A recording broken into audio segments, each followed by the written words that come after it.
नमस्कार साथियों। कल से मेरे खिलाफ एक स्क्रिप्टेड कैंपेन चलाया जा रहा है। सेम भाषा, सेम बातें, सेम आरोप। ये कोई कोइंसिडेंस नहीं है, बल्कि एक कोऑर्डिनेटेड अटैक है। पहले मैंने सोचा कि मुझे इसका जवाब नहीं देना चाहिए। फिर लगा कि कहीं एक झूठ को 100 बार बोला जाए तो कुछ लोग मान ना लें। इसलिए मैंने सोचा कि जवाब दूं। आम आदमी पार्टी ने 3 आरोप लगाते हुए यह कहा कि इन 3 आरोपों की वजह से हम राघव चड्ढा को पार्लियामेंट में बोलने का मौका नहीं देंगे। राघव चड्ढा के पार्लियामेंट में बोलने पर रोक इसलिए लगाई गई क्योंकि उन्होंने ये 3 गलतियां करी।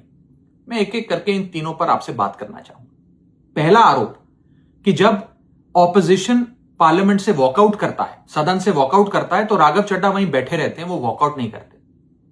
यह सरासर झूठ है, सफेद झूठ।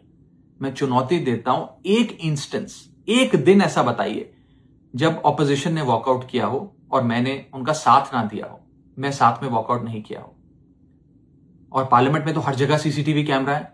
आप सीसीटीवी कैमरा निकाल कर दिखा दीजिए, दूध का दूध और पानी का पानी हो जाएगा। दूसरा आरोप लगाया कि राघव चड्ढा ने चीफ इलेक्शन कमिश्नर के इंपीचमेंट मोशन पर, यानी कि मुख्य चुनाव आयुक्त को हटाने वाली जो याचिका थी, उस पर साइन करने से मना कर दी। दूसरा सफेद झूठ।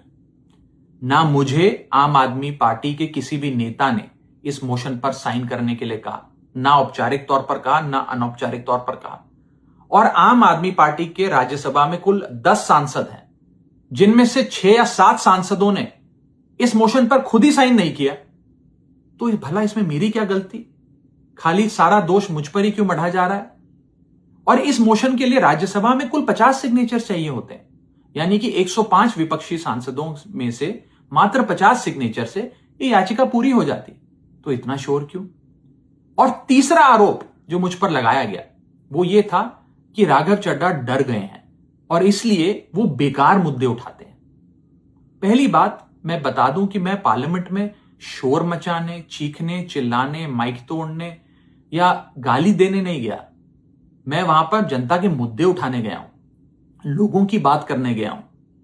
और मैंने कौन सा मुद्दा नहीं उठाया?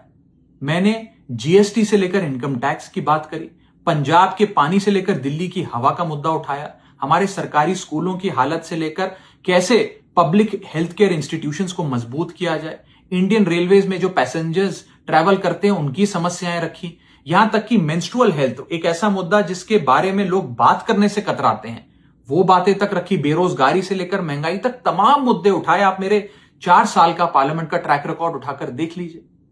और मैं पार्लियामेंट में इंपैक्ट क्रिएट करने गया हूं, मैं पार्लियामेंट में रकस क्रिएट करने नहीं गया।